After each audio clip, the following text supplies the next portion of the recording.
It was dawn over a shattered airfield on the outskirts of Kassel, Germany, 1944. Smoke drifted low across the ground, curling around the charred skeletons of hangars and twisted fuel lines.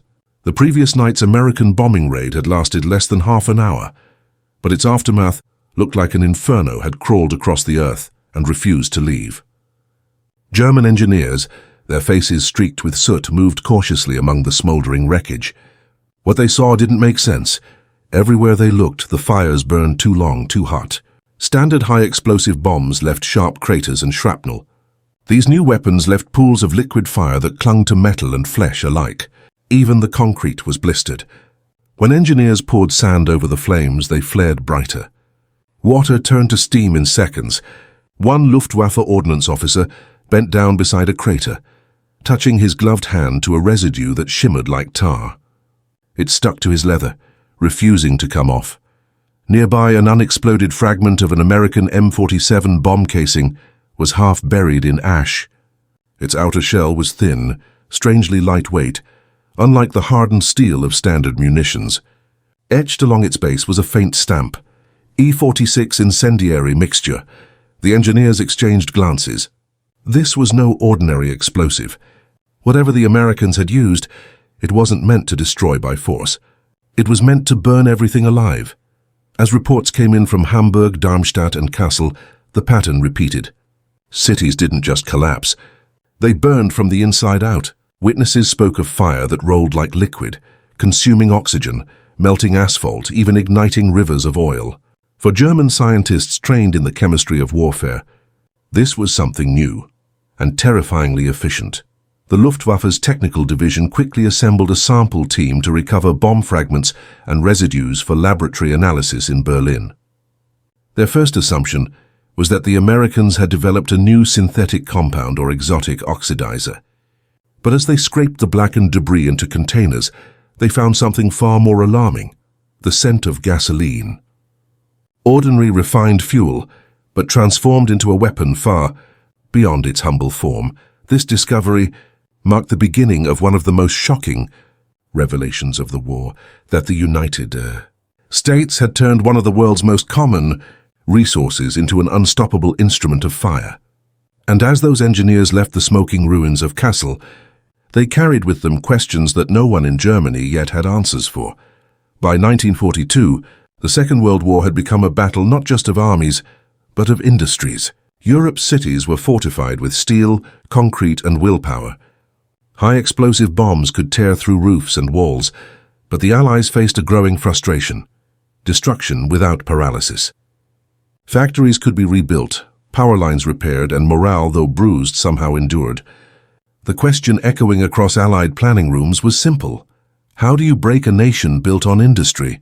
American strategists understood that Germany's war machine thrived on production.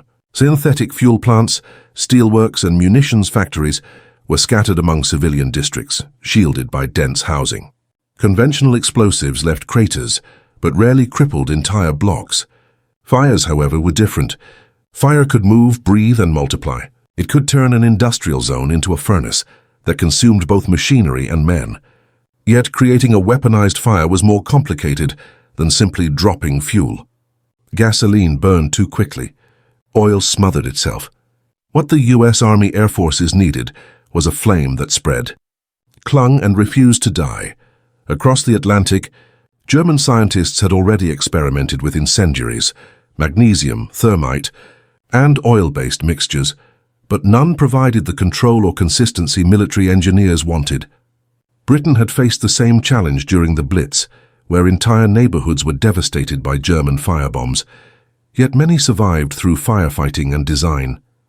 America watched and learned. To win from the air, it would need to master chemistry as thoroughly as engineering. In 1942, the U.S. Office of Scientific Research and Development quietly began work on a new class of incendiary compounds.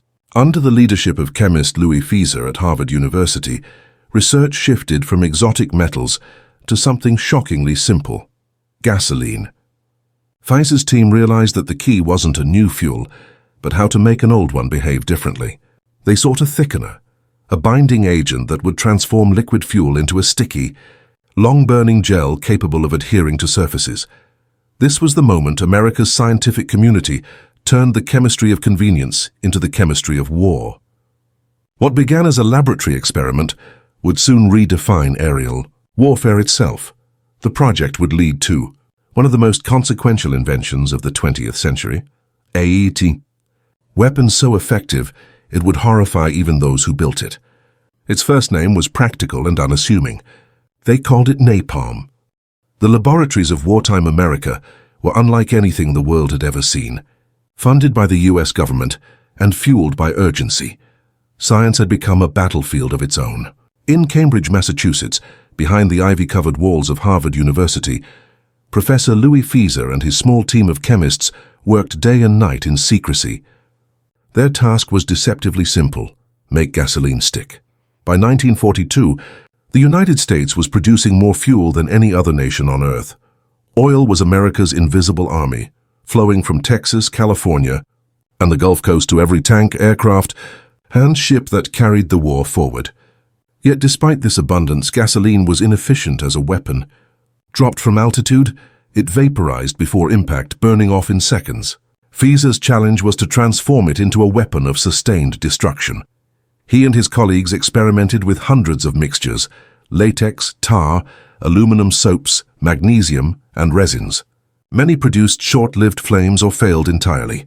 Then came a breakthrough: a blend of naphthenic and palmitic acids combined with a metallic salt thickener. The result was a sticky gel that burned at over 800 degrees C and clung to everything it touched.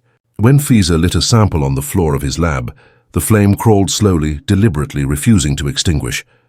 It was horrifyingly efficient. They called it napalm, derived from naphthenic and palmitic, a technical name with no hint of its future infamy. Field tests soon followed. At Harvard's nearby testing range, 100-pound bombs filled with the new compound were dropped on mock villages and fuel depots. Observers watched as the gel ignited upon impact, spreading across surfaces like molten glass. Trees smoldered for hours. Even sand failed to contain it. Reports from these trials reached the US Army Air Forces, whose engineers saw in napalm a weapon that could do what explosives could not: deny recovery. Bombers could carry thousands of pounds of the mixture, scattering it over vast areas in clusters. The weapon was cheap, reliable, and devastatingly simple to produce. By late 1943, the United States had found a way to weaponize one of its most plentiful resources, ordinary gasoline, and turn it into a liquid firestorm. What began as a chemistry experiment at Harvard would soon ignite entire cities across 2 continents, and as production ramped up, the question turned from how to where. The laboratory breakthrough was only the beginning. In late 1943 and early 1944, American ordnance officers moved quickly to adapt the new gel to the realities of aerial warfare. It was one thing to burn a test shack on a proving ground. It was another to fill bomb casings, survive the stresses of carriage and release, and then behave predictably on impact. Engineers solved problems with containers, fuse and dispersal patterns, so the gel would survive the drop, ignite reliably, and spread across target surfaces. Practical solutions were pragmatic: sealed cans, thin-walled casings, and cluster racks that could open at altitude and scatter dozens, sometimes hundreds, of incendiary charges across a city block. Field trials tested variables: altitude of release, fuse timing, and mixture viscosity. Observers watched as napalm-laden canisters detonated against mock streets, splashing sticky flame into doorways and under eaves. The gel adhered to wood, roofing, and metal. It flowed into cracks and crevices where high explosives had no purchase. Where conventional blasts left manageable damage, incendiaries created persistent, spreading conflagrations that consumed infrastructure and crippled recovery efforts. B-17 and B-24 crews trained with these new loads. Bomb bays were refitted, bomb tables rewritten, and loading crews learned to treat the canisters like volatile cargo. On the ground, ordnance teams painted simple labels and learned to recognize residue, an oily black film that resisted extinguishing. The US Army Air Forces and RAF planners began to see how incendiaries could be used in combination with high explosive rounds. The explosives would perforate roofs and shatter windows, and the incendiary gel would then penetrate and burn interiors that explosives alone could not. Operational doctrine evolved quickly. Rather than single strikes, planners designed double tap patterns and mixed loads, high explosive to open the skin, incendiaries to ignite the contents. Urban planning and factory layouts that once mitigated bomb damage now allowed flame to spread. Timber-framed workshops, wooden housing, and tightly packed industrial neighborhoods became fuel. The objective shifted from mere destruction to denial. Deny the enemy the ability to rebuild, repair and return production to normal. The first major uses were cautious and localized, intended to test both material and moral thresholds. Yet within months, reports from the skies and from the ruins were unequivocal. The jellied gasoline did what it had been designed to do. Where it struck, fires burned longer, temperatures climbed, and recovery slowed to a crawl. The unusual behavior of the flame, clinging, creeping, and reigniting, confounded conventional firefighting methods. This newfound efficacy would soon be tested over German cities. The decisions to deploy incendiaries at scale would hinge on operational necessity, industrial targets, and a grim calculus of war.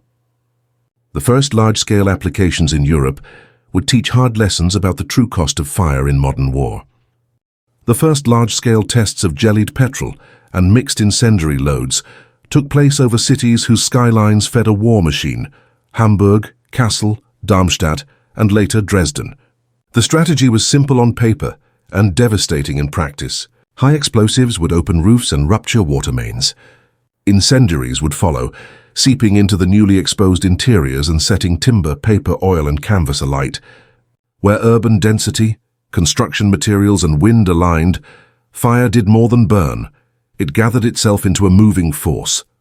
Crews in the bomb bays learned the sequence. Flak and cloud cover shaped the approach. At target, clusters slewed open, releasing scores of thin-walled incendiary canisters. Some contained magnesium or thermite. Others carried the gel they now called napalm or jellied gasoline. Those mixtures behaved differently than any munition engineers had faced. The gel splashed and clung. It pooled in courtyards and gutters. It seeped into basements and cellars where families hid. It burned at sustained temperatures. It reignited after being smothered. The fire brigades found themselves fighting a new enemy. Pumps clogged with soot. Water boiled on contact with sheets of burning fuel. Men trained for structural collapse had not been trained for sustained chemical flame. In many towns, municipal reserves were insufficient. Mutual aid broke down under the strain. A single incendiary could start dozens of smaller blazes that merged into an inferno. In narrow streets, the conflagration moved like a tide, racing down alleys and across rooftops. Military planners recorded results coldly. Production lines stopped, rolling mills seized up. Railway hubs and electrical substations were rendered inoperable for weeks. But the human cost was immediate and stark. Civilians streamed into open squares carrying what they could. Hospitals filled with burns that surgery struggled to treat. The psychological effect was profound. A new vulnerability, an uncontainable flame, a sense that normal defenses were no longer enough.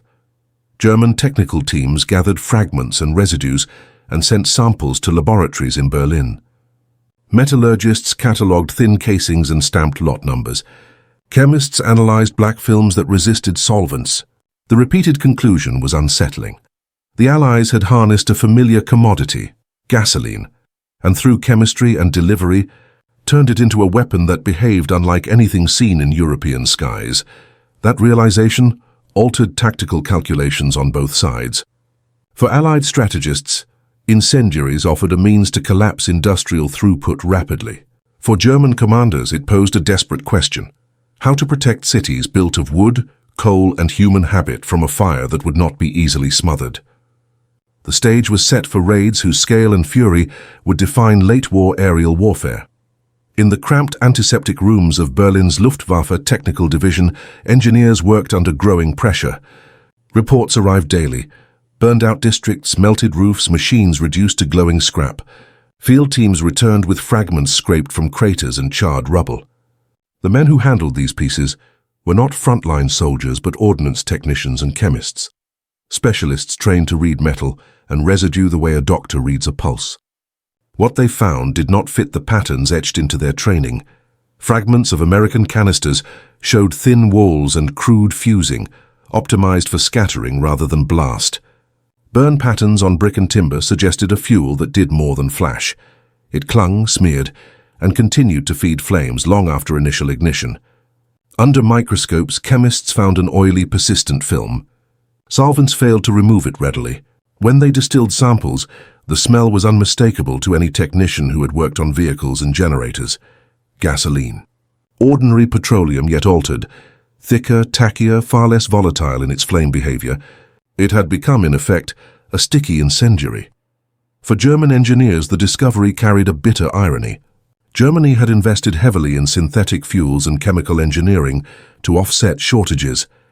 Their chemists were experts in transforming coal into motor fuel through the Fischer-Tropsch process and in the complex chemistry of explosives.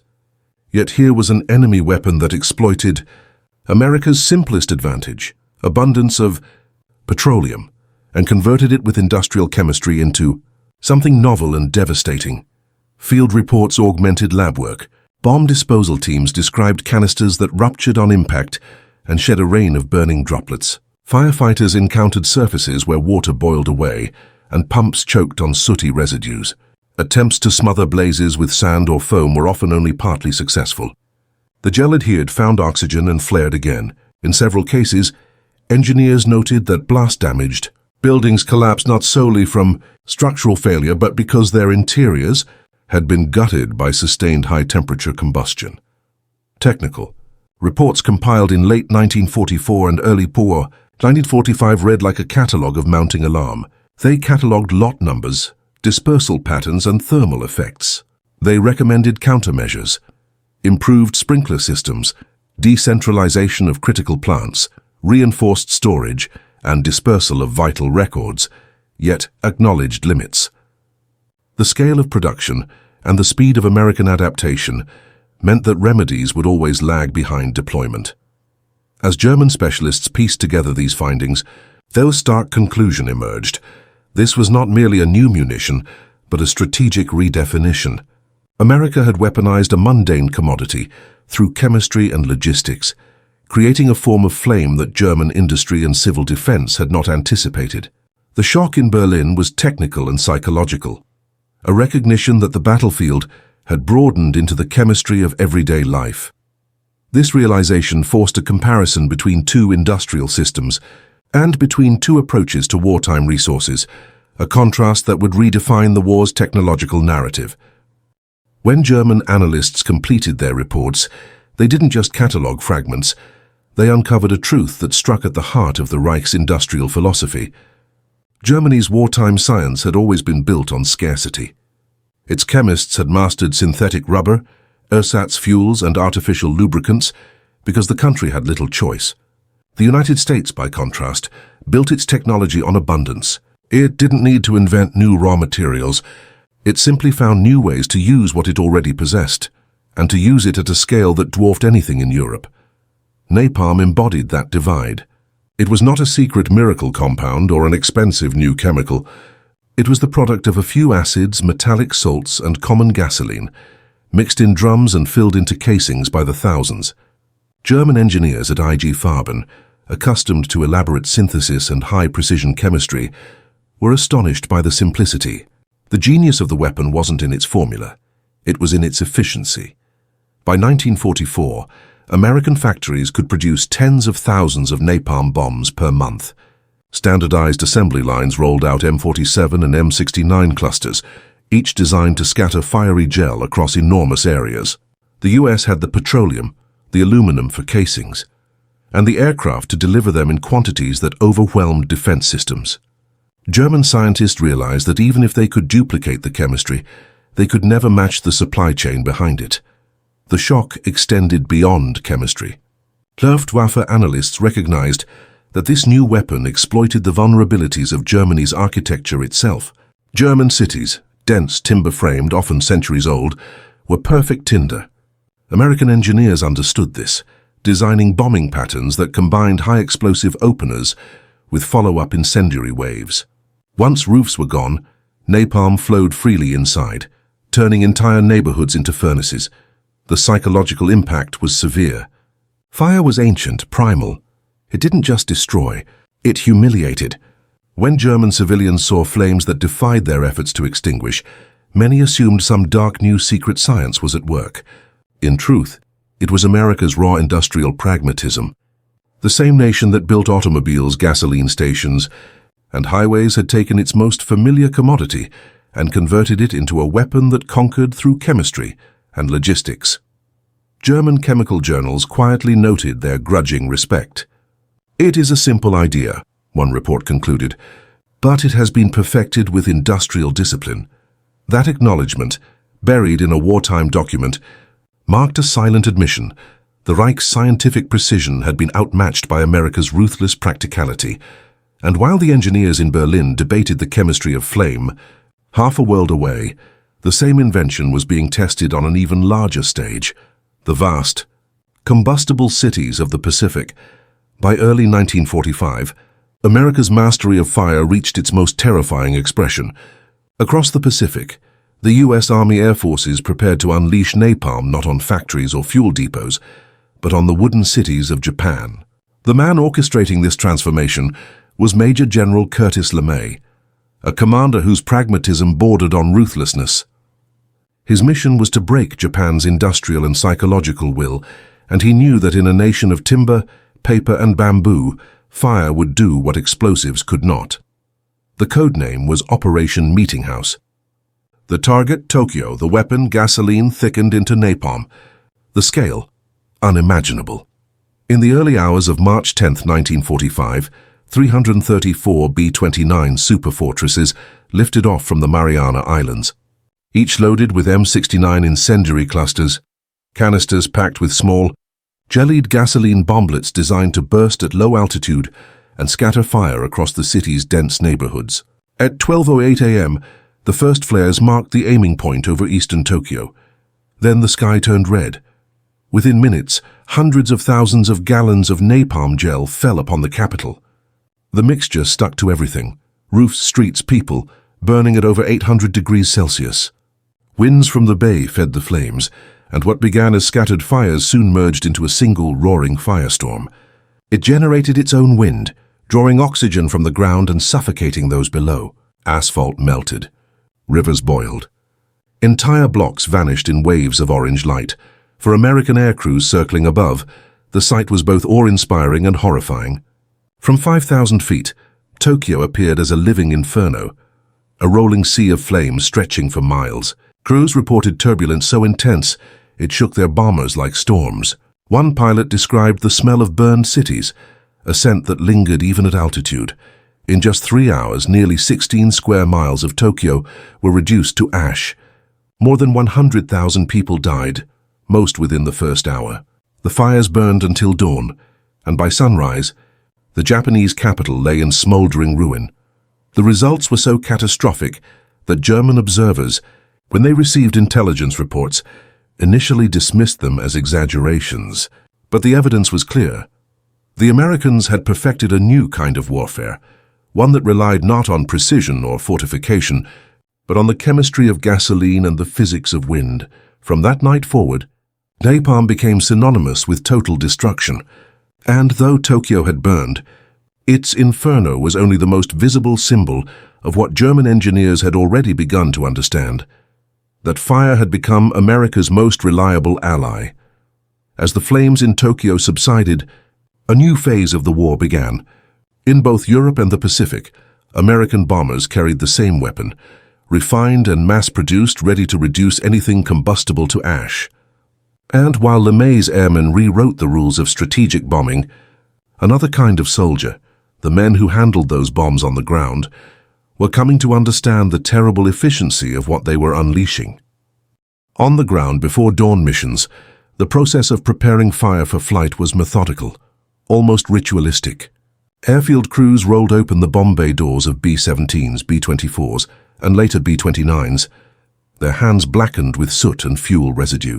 The napalm bombs looked deceptively ordinary: thin casings, dull aluminum sheen, each marked with stenciled letters and lot numbers from plants in Louisiana, Ohio, and California.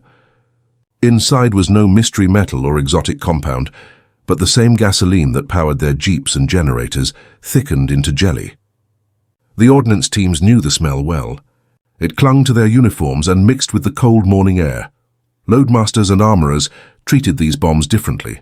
They were lighter than the high-explosive types, but infinitely more dangerous to mishandle. A spark, a static discharge, even a dropped wrench could be fatal. So the work was slow, steady, wordless.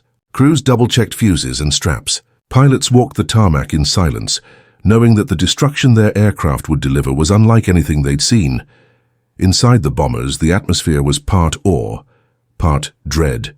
Veterans of conventional bombing campaigns had grown used to seeing craters and debris. Now they were told that entire districts would ignite. Some crewmen referred to the new incendiaries as fire barrels, a name that lacked the scientific precision of napalm, but captured its effect perfectly. The concept was simple enough to grasp, yet morally heavy to contemplate. They were carrying fire, not just bombs. When bomb bay doors opened in flight, the sound was swallowed by engine roar and wind. The release felt the same as always, a dull mechanical thud, but the aftermath below was different. From altitude, the crew could see the results within minutes, spreading patches of light, multiplying, merging, until whole neighborhoods pulsed like molten veins across the landscape. It was as if the earth itself was burning, one gunner later recalled. You didn't need a bomb sight to see the target. The target became the fire. Engineers and aircrews began to record the behavior of the gel with scientific detachment. They noted wind patterns, ignition rates, spread velocity. What they witnessed from thousands of feet became data in the hands of planners and chemists back home. Every raid refined the next one. Adjustments to mixture thickness, fuse delay, altitude, cluster spacing. The weapon evolved in real time, growing more efficient with every mission. For many airmen, that efficiency came with a quiet unease. Some understood the strategic necessity. Others felt the moral weight, but none could deny what they saw. Napalm was not an experiment anymore. It was policy, standardized, mass-produced, and mechanized into the very core of Allied air strategy. And while American crews grew accustomed to its efficiency, the enemy below was forced into desperate adaptation. In Germany's cities, firefighters, architects, and civil engineers scrambled to answer the firestorm. Their measures were bold, but as they would soon discover, nothing built by human hands could fully withstand a sky filled with burning fuel. By the autumn of 1944, German cities had become laboratories of desperation. Every new American bombing raid revealed another flaw in urban defense, another layer of vulnerability no engineer had foreseen. The Reich Civil Defense Corps, the Luftschutz, mobilized thousands of volunteers, firefighters, and engineers in an effort to contain what seemed unstoppable, a rain of flame that laughed at water and mocked sand. Across Germany, cities began to dig deeper, reinforcing cellars, installing iron shutters, and converting basements into makeshift shelters. On rooftops, firefighting crews stood ready with pumps and hoses, yet even as they trained, many knew they were powerless. The problem wasn't just the fire. It was the nature of it. Napalm adhered to walls, rolled down staircases, and seeped into doorways. In a matter of seconds, a street could transform from calm to chaos. The Luftwaffe's Technisches Amt issued directives on countermeasures. Engineers recommended coating surfaces with plaster and concrete to reduce ignition. Sandbags were piled high, and water reservoirs were built on rooftops to douse sparks. Firefighting units experimented with foam compounds and chemical suppressants. Some even tried covering vulnerable areas with tarpaulins soaked in mineral oil, hoping to starve the flame of oxygen. But each innovation was too slow to meet the pace of destruction. When napalm bombs struck, temperatures soared past 1,000 degrees. The gel stuck to iron beams, softening them until buildings folded in on themselves. Entire firefighting units were lost when collapsing structures turned their own equipment into kindling. In cities like Hamburg and Darmstadt, even the rivers caught fire slicked with burning fuel. To many in the German scientific community, the frustration was profound. Their own nation had pioneered chemical warfare in the First World War, had mastered synthetic fuels and high explosives, yet now they were watching a foreign power use simple gasoline to achieve results that no gas or shell could replicate. It was humiliating in its simplicity. German chemists attempted to replicate the American mixture, testing combinations of petroleum derivatives and metallic soaps, but raw materials were scarce. Their factories were already crippled by Allied bombings, and the fuels they produced were synthetic, lacking the volatility of natural gasoline. Even if they managed to recreate napalm's chemistry, they lacked the strategic air power and industrial scale to wield it. The Reich's defenses shifted from prevention to survival. Fire breaks were carved through city blocks, cutting down historic neighborhoods to slow the spread of flame. Entire districts were evacuated before raids, leaving behind ghost towns waiting for destruction. Civil defense manuals grew thicker, filled with instructions that often came too late: how to smother burning gel, how to protect the skin, how to escape through smoke. But behind the official orders and stoic bulletins, a quiet recognition spread among Germany's engineers and officers. The Americans had not only mastered the sky, they had mastered the chemistry of fear. Fire, once a tool of craftsmanship and comfort, had become an element of total war, and as Germany struggled to contain the infernos above its own cities, the Allied command prepared for one final campaign: the systematic firebombing of the Reich itself, where the weapon of gasoline would become a symbol of inevitability. In early 1945, the night skies over Germany burned brighter than its days. From Hamburg to Dresden, the pattern repeated: the whistle of sirens, the distant rumble of approaching bombers, then the low hum swelling into thunder. The people below called it der Feuerregen, the rain of fire. To Allied planners, it was strategic bombing. To those on the ground, it was apocalypse. The technique had been perfected through months of analysis and refinement. Bombing runs now followed a calculated rhythm. First, waves of high explosives to rupture rooftops, water mains, and fire breaks. Then the incendiaries, tens of thousands of gallons of jellied gasoline packed into canisters that burst open to release rivers of fire. The mixture ignited instantly, spreading over cobblestones and timber, crawling into windows, bursting through basements. When the wind caught it, the flames leapt from house to house faster than any man could run. In Hamburg, the first true firestorm of the European war erupted in July 1943, long before Dresden. Temperatures reached over 800 degrees Celsius, melting glass and asphalt. The fire created its own weather, a roaring updraft that pulled oxygen from the streets below, sucking people and debris into a furnace of its own making. The same scene replayed across the Reich in the months that followed. Darmstadt, Kassel, and Cologne each became testaments to the physics of combustion on a citywide scale. But Dresden, in February 1945, became the defining moment. The city had been spared much of the war's destruction, its baroque spires and narrow alleys intact. That night, more than 1,200 RAF and USAF aircraft converged in waves, releasing over 3,400 tons of high explosives and 1,500 tons of incendiaries, many filled with gasoline-based gels. Within minutes, the fire took on a life of its own. Winds of hurricane force tore through the city. Entire blocks dissolved in flame. Oxygen vanished, replaced by a howling vacuum. Even shelters deep underground suffocated. From above, pilots saw the city glowing like a molten crater. The heat rose so violently, it buffeted aircraft thousands of feet overhead. Some crews could feel the warmth through their cockpit glass. The effect was so total that reconnaissance photos days later showed nothing but blackened ruin. German engineers studying the aftermath were stunned. Their reports described combustion beyond calculation and uncontained thermal behavior. They recognized the hand of chemistry, not exotic or experimental, but industrial, repeatable, and terrifyingly scalable. The weapon that had begun as an experiment in a Harvard laboratory had now rewritten the physics of warfare. By the time the last bombs fell on Würzburg and Nuremberg, there was little left to analyze. Germany's cities were not just defeated, they were burned hollow. The war that had once been defined by tanks and artillery had ended under the reign of liquid fire. For the engineers who had once believed in precision and control, it was the ultimate humiliation.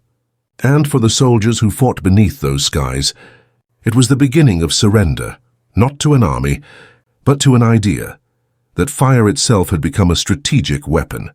In the final months of the war, as the Reich collapsed from the outside in, a small group of German scientists and ordnance engineers met in a requisitioned office outside Berlin. The city still burned in places, its air heavy with ash. Their task was not military victory. That hope was gone, but but documentation. They were to compile the last comprehensive report on Allied incendiary munitions.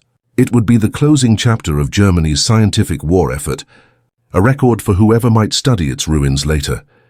They worked quietly, surrounded by crates of evidence gathered from bombed cities, fragments of aluminum casings, blackened soil, and vials of oily residue labeled E46 mixture.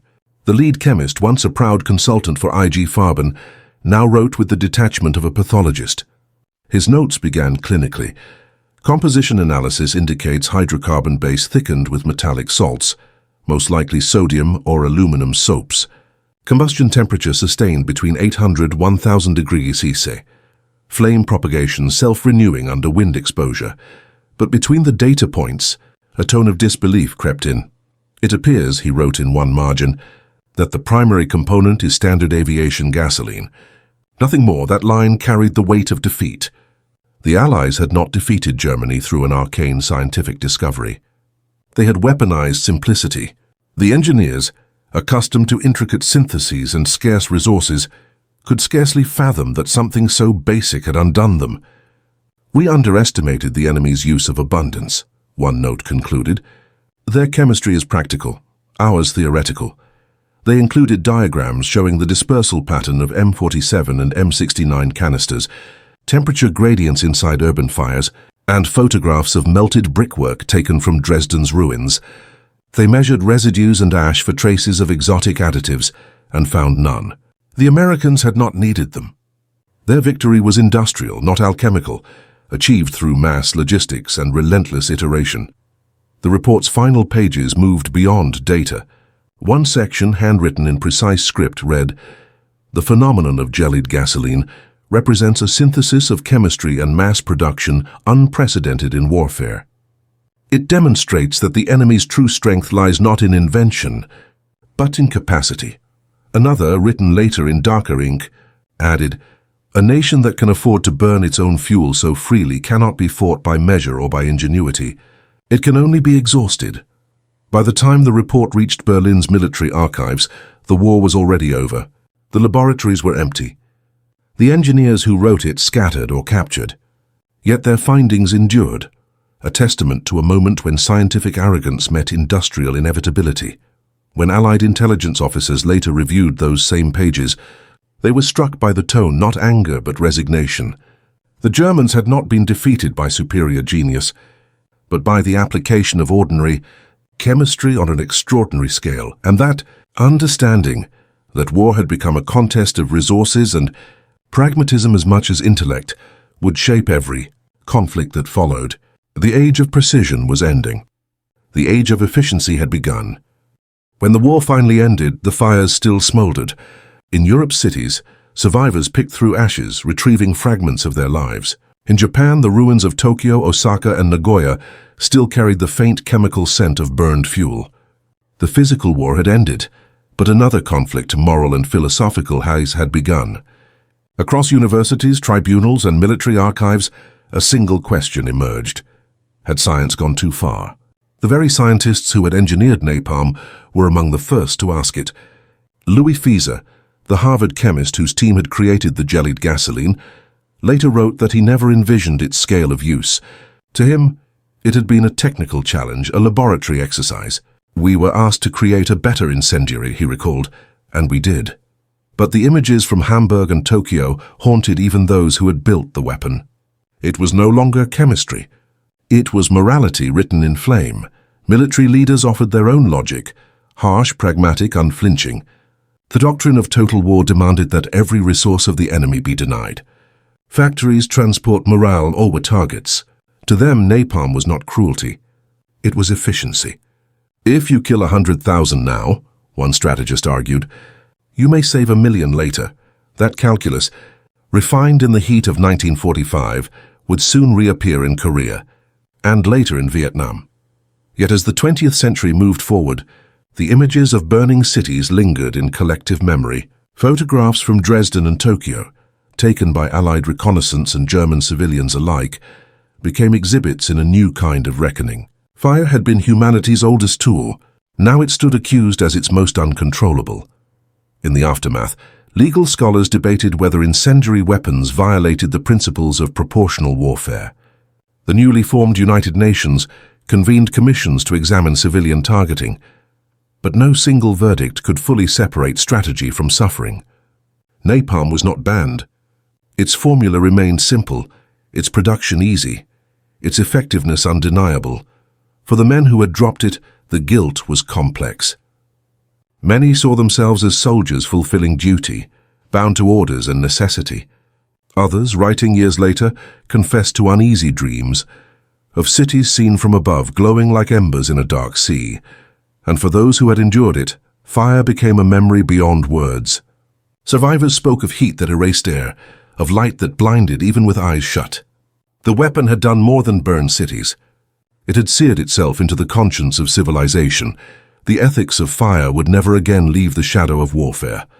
What began as an experiment in a quiet American laboratory had forced the world to confront a terrible truth, that progress and devastation were often born in the same flame.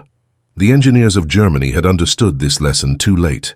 The scientists of America would spend the rest of their lives wrestling with it. And in that uneasy space between necessity and remorse, the modern age of war was born. The war had ended, but its fire never truly went out.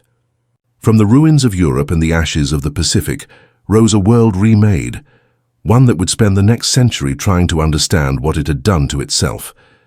The jellied gasoline weapon that had shocked German engineers and leveled cities across 2 continents did not disappear when the guns fell silent. It evolved, standardized, and entered the arsenals of nearly every modern army. In the years immediately after 1945, Allied intelligence teams scoured Germany's laboratories, collecting notes, samples, and fragments of research. Many of the same scientists who had once studied the remains of American incendiaries were quietly absorbed into post-war programs. In the United States, napalm became a cornerstone of military planning, a force multiplier suited to jungles, convoys, and fortified positions. The same mixture that had once melted the cities of Europe and Japan now appeared in Korea, where it carved valleys of fire into frozen terrain. 2 decades later, it returned over the skies of Vietnam, where its orange trails were caught by television cameras for the first time. To the world, napalm became a symbol of modern warfare, precise in chemistry, indiscriminate in effect. It was no longer the secret that stunned German engineers. It was the public face of war's industrial heart. Protesters would shout its name. Veterans would smell it in memory. Scientists who once believed that knowledge itself was neutral began to understand that every discovery bore the imprint of those who used it. Yet beyond the politics and the pain, one truth remained. The weapon's power had not come from cruelty but from capacity. America's genius in the Second World War had not been its inventions alone but its ability to manufacture, adapt, and deliver them at scales no enemy could match. Fire, in this sense, became the symbol of the industrial age. The same flame that powered engines, melted steel, and illuminated cities had been turned upon the world itself. The German engineers who once stood over the smoking ruins of Kassel had seen the future before anyone else. In the lingering heat of those craters, they understood that warfare was no longer a contest of tactics or courage, but of chemistry and production, a struggle measured not by brilliance but by output. Today, the photographs from that era remain haunting. Streets reduced to ash, bombers suspended against clouds of smoke, faces lit by the glow of burning fuel. Each image carries a message from a century past, that technology and humanity once joined can never fully separate their purposes. The legacy of napalm is not only destruction, it is a reminder of ingenuity twisted by necessity, of triumph shadowed by consequence, of how nations that mastered fire also risked being consumed by it. In the end, the story of America's gasoline bomb is the story of the 20th century itself, a world that learned to make its own light and, in doing so, discovered how easily that light could burn.